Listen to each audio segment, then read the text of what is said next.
Bonjour Florian Nicolier. Bonjour. Vous êtes entraîneur de CrossFit, on vient de découvrir ce que c'est. Oui. Vous souffrez tous les jours alors? Alors, je pense pas qu'il faille vraiment voir ça comme une souffrance, mais plus un dépassement de soi.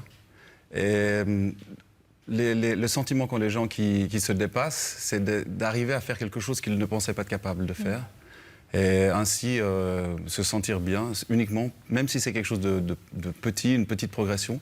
Eh bien, c'est plus cette chose-là qu'on essaie de travailler, qu'on essaie d'apporter. Vous, personnellement, ça vous apporte quoi, la pratique du CrossFit? C'est comme n'importe quel sport, c'est se défouler, c'est... Les endorphines à fond?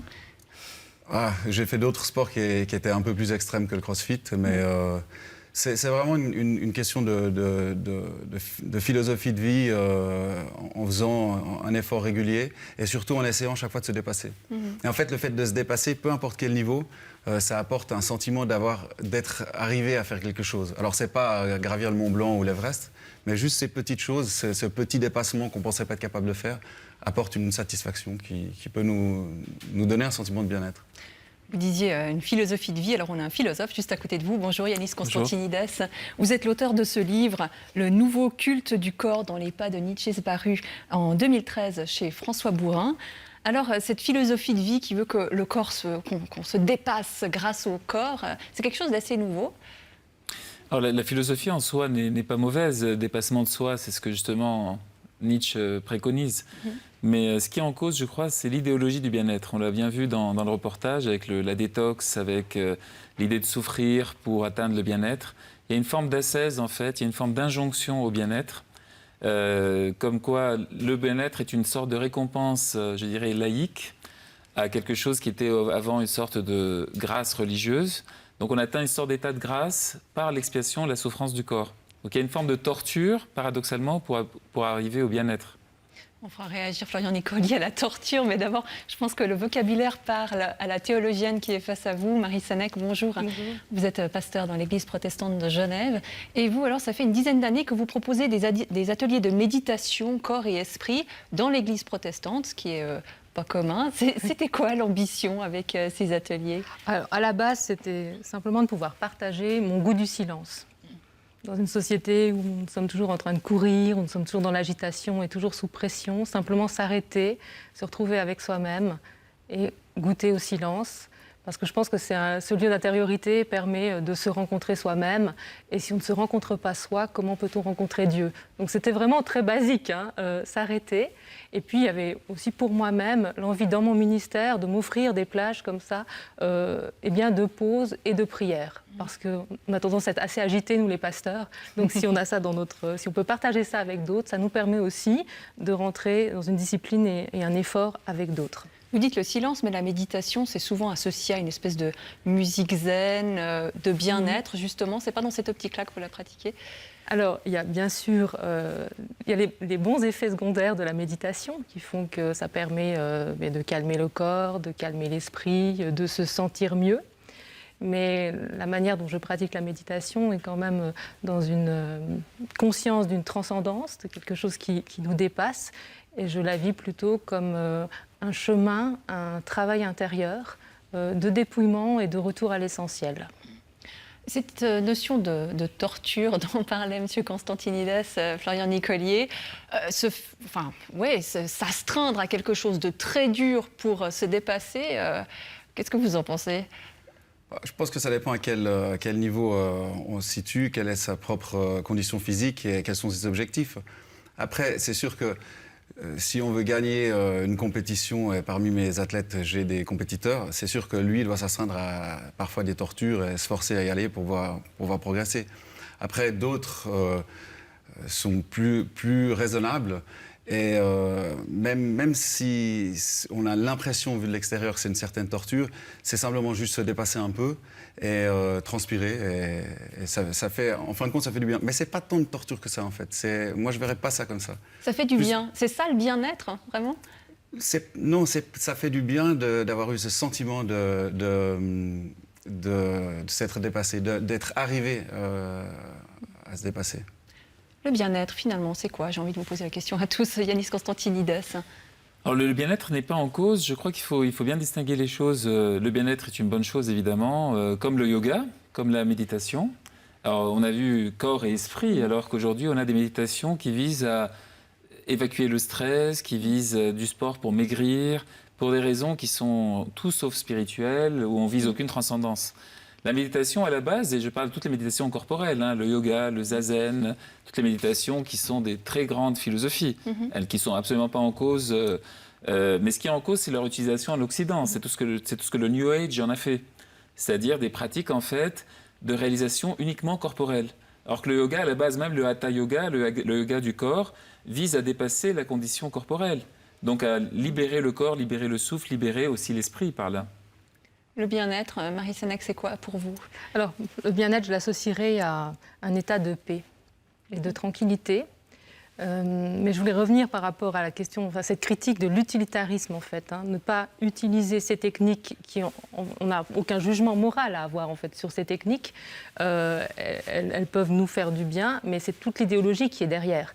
Et ça, je crois qu'il faut qu'on soit assez attentif à ça. Il faut vraiment être très clair sur qu'est-ce que la technique et quelle est la pensée, la philosophie sous-jacente. Et c'est vrai qu'on réalise qu'aujourd'hui, derrière ce bien-être, il y a une forme de manipulation, voire parfois de perversion. Et même, moi, je dirais, dans la religion, on a connu la manipulation des masses. On sait très bien qu'on peut manipuler par le verbe, par une praxis chrétienne. Enfin, on a pu vraiment aussi... Et on sait combien ça peut être dangereux. On en est sorti, on l'a critiqué. Il ne faudrait pas que ça revienne par la porte laïque. Et je dirais, faisons attention à ne pas être dupes de ce qui nous est aujourd'hui vendu. Mais ça veut dire quoi? Ça veut dire que quand on fait du sport, enfin, tout le monde l'expérimente, quand on fait du sport, après en général on se sent bien. Est-ce qu'il faut se dire attention, là peut-être que je suis en train de répondre à une injonction de la société? Si Qu'est-ce c'est qu'il une faut démarche dire? individuelle et spontanée, il n'y a aucun problème. Si on a envie de sortir courir, mais si on se dit il faut que je sorte courir parce que je dois brûler des calories, parce que j'ai trop mangé à Noël, parce que sinon on va me reprocher de me laisser aller. Donc là il y a une norme sociale tyrannique. Comme quoi, il faut avoir un certain corps, il faut avoir une certaine sportivité, on va dire. Je rappelle le mot de Winston Churchill, vous savez, quand on l'interrogeait sur sa longévité, il disait « no sport », j'ai jamais fait de sport. C'était une manière ironique déjà au début du sportivisme, naturalisme de notre temps, c'était le début, les années 50 en Angleterre, cette idée qu'il faut faire du jogging, c'était ça dans les années 80, il faut faire des sports urbains. Bon, il faut faire du crossfit aujourd'hui. Bon, après, comme le dit Florian, tout dépend de la pratique qu'on en fait. Je pense que lui n'est pas dans l'ascétisme et n'est pas dans la caricature du crossfit où on soulève 150 kilos. Vous soulevez combien de kilos? Plus. Beaucoup plus. On fait le poirier, on fait des pour revenir à tout ce qui est pompes. connecté et autres technologies, moi disons que je ne conseille pas de les utiliser. Ces montres de contrôle Voilà, comme ça? toute la technique et tout ce qu'il y a là autour. Parce que pour moi, c'est vraiment un gros business, comme même le business des chaussures de course à pied et autres. C'est vraiment beaucoup d'argent derrière. Et c'est vrai que c'est pas quelque chose qui peut vraiment forcément apporter... Dans le petit reportage, on voyait tout à l'heure cette fille qui disait... Mais elle a couru, elle sait ce qu'elle a couru, elle a marché, elle est restée assise, elle le sait, elle l'a vécu. Mais ça, Bah, veut pourquoi ça veut dire qu'on a envie de controler quand même son activité physique aujourd'hui. Alors c'est parce qu'il y a une demande qui a été créée. C'est pas intrinsèque. Ça, pour moi, c'est vraiment... Je rejoins tout à fait cette idée qui nous éloigne. Marie Sénèque. Je crois qu'on récupère de façon laïque la surveillance, la maîtrise du corps et la culpabilité. On a beaucoup critiqué, critiqué le christianisme, mais une manière de contrôler la conscience, c'est d'instiller la culpabilité. Si aujourd'hui on veut vraiment rentrer dans la norme, vous vous levez le matin, déjà votre choix alimentaire, il y a du gluten, il y a du lactose, est-ce que j'ai bien fait mon jus détox? Vous sortez dans la rue, est-ce que j'ai bien marché? Je vais au travail, est-ce que je vais être assez souple et est-ce que je vais être assez malléable au changement dans mon... Enfin, vous voyez, il y a plein d'impératifs comme ça. Il ne faut pas être dupe de ça aujourd'hui. Mais Florian Nicolier, vous qui êtes justement aussi dans la réflexion sur la nutrition, quand on fait du sport, on ne peut pas manger n'importe quoi. Vous avez des élèves, enfin vous coachez des personnes qui vous demandent des conseils. Vous faites comment? Vous leur dites... Faites comme vous voulez, prenez-vous pas trop la tête, ou vous donnez quand même un peu des directions? Je leur donne quelques directions, mais je ne suis pas nutritionniste, mais quelques directions, oui. Éviter les plats préparés, éviter de manger trop de sucre raffiné et autres. Oui, parce vous que là, avez il y a des l'impression choses que les gens sont en demande vraiment qu'on leur dise ce qu'il faut faire et ne pas faire? Oui, clairement. Et en fait, plus il y a d'objets connectés et autres gadgets de ce genre, plus ils sont en demande, parce que finalement, ils sont incapables de décider les choses eux-mêmes. Au lieu de partir sur la sensation de bien-être, on se fixe un objectif. C'est ça qui est anormal, c'est de dire, par exemple, les 10 000 pas. Voilà, l'objectif médico-sportif, parce que les médecins aussi, vous allez voir un médecin aujourd'hui vous dit, il faut perdre du poids. Et si je veux être gros, c'est un choix de vie d'être gros, ou en tout cas de ne pas être mince. Et donc, il y a des maladies cardiovasculaires, il y a un risque, etc. Mais ça va être un objectif unique pour tout le monde. C'est un choix difficile à assumer d'être gros aujourd'hui. Oui, si je prends évidemment, le diable aujourd'hui s'habille en Paris-Brest, comme je dis. Je ne sais pas si on dit Genève-Lausanne ici, mais enfin. Et je dirais même, perversion, je suis d'accord avec le terme, même il paraît excessif, parce que quand on mange une salade à midi, on a l'impression d'un adultère si on passe à un steak. C'est carrément cela, cette sorte de trahison. On va tromper sa salade avec un hamburger. C'est un petit peu la réflexion. Donc, il y a cette culpabilité, effectivement, ascétisme. Donc, ascétisme, ça veut dire entraînement au départ. Ça peut forcément se faire mal, mais se priver, réduire les portions, etc. Et le vivre mal. S'il y avait encore une sensation de plaisir, justement, dans l'alimentation, il y aurait un véritable bien-être et pas un bien-être surfait. La félicitation de la norme, tu as brûlé tant de calories, tu as mangé tant de calories, tout va bien. Je suis frappée par le vocabulaire vraiment très religieux que vous utilisez l'un et l'autre en particulier. Il y a aussi un côté très rituel dans le sport, ça rythme, ça donne un cadre à sa journée, à sa vie. Est-ce que finalement on a besoin de ça aussi et on a perdu le sens, peut-être, la pratique rituelle? Nous sommes vraiment en train de parler de cela. On a l'impression que nous avons besoin de savoir comment vivre. Cette grande question, mais comment bien vivre en ce monde, nous n'avons pas de réponse toute faite, que ce soit les grands problèmes politiques, éthiques, sociaux. Donc il est tellement facile finalement de revenir seulement à son corps, parce que dans cette impuissance générale face au fracas du monde, on se dit finalement je peux être au moins dans le contrôle de mon corps. Et on a l'impression que du coup, voilà, tout le légal, je reprends un terme religieux, on est dans le légalisme, on est dans le retour de la loi. Jésus est venu faire quoi? C'était le grand prophète qui a dit « mais laissez tomber les lois rituelles, revenez à cette liberté intérieure ». Et aujourd'hui, je crois que cette liberté intérieure, nous sommes en train de la perdre si nous jouons à ça.